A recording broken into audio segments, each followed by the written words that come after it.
Hey, what's going on? I'm Matt O'Leary back with another video, and today's topic will be breaking down 3 edge defenders who are still on the market that I would be interested in.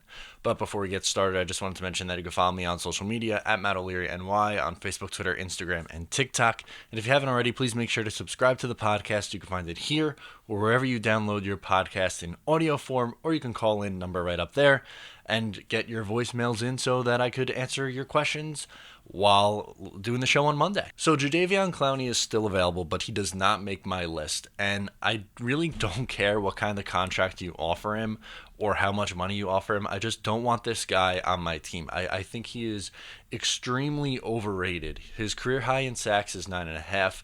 He takes a ton of plays off. I am worried that if you pay him, it will turn into a Muhammad Wilkerson-like situation. Granted, Clowney is, in my opinion, more talented than Muhammad Wilkerson, but I just don't see the fit with Jadeveon Clowney and the New York Jets. He is asking for $20 million a year. Even if he doesn't get $20 million, I would not feel comfortable giving him $16 million a year.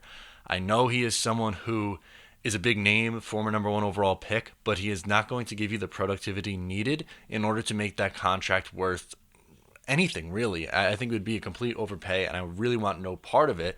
So instead, I found 3 guys who I would take a short-term deal swing on, and they're all veterans, but again, short-term deal, not a long-term deal where you're going to be hamstrung with cash. First on my list is Clay Matthews, who was just released by the LA Rams. He had 8 sacks last year. He's 33 years old, had a 54.2 Pro Football Focus rating, which isn't phenomenal, but he is still pretty productive, giving you 8 sacks off the edge.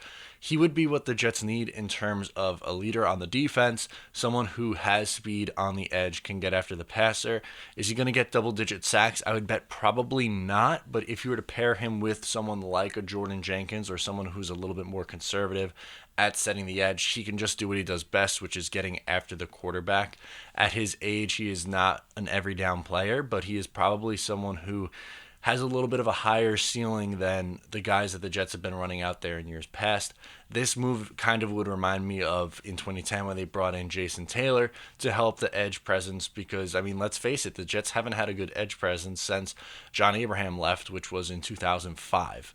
Granted, they ended up drafting Nick Mangold because they were able to trade him away and get a first-round pick, but nonetheless, edge has been a huge need.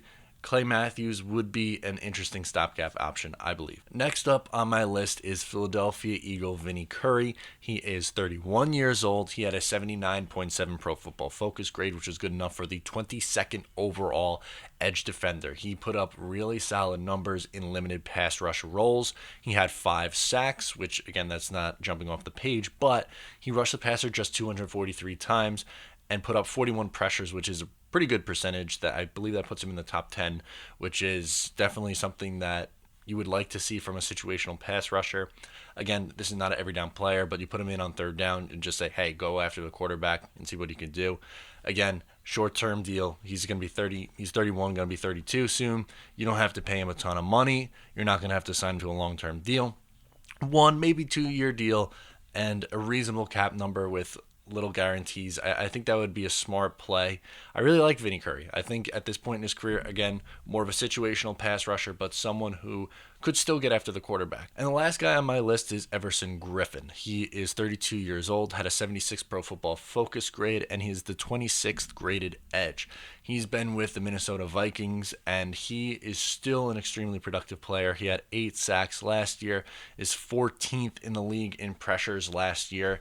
He can still get after the quarterback with the best of them, even at 32 years old.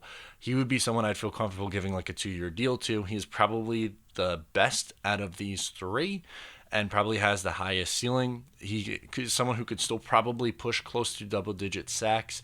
Maybe he gets 8 sacks, and I know what you're thinking, like, well, why wouldn't you just pay Jordan Jenkins, who's 26 years old, because he can get 8 sacks? They're different, though. Jordan Jenkins is more of an edge setter who gets his sacks because of coverage, where Everson Griffin is the finesse guy coming off the edge. And if you pair them together, I think that'd be an interesting 1-2 punch. And I know that Jordan Jenkins isn't likely to come back at this point, but I'm more talking about a player like him, someone who is an edge setter, not someone who is just going to put their head down, get after the quarterback, and put on some really good moves and get you that 8 to 10 to maybe 12 sacks if you're lucky.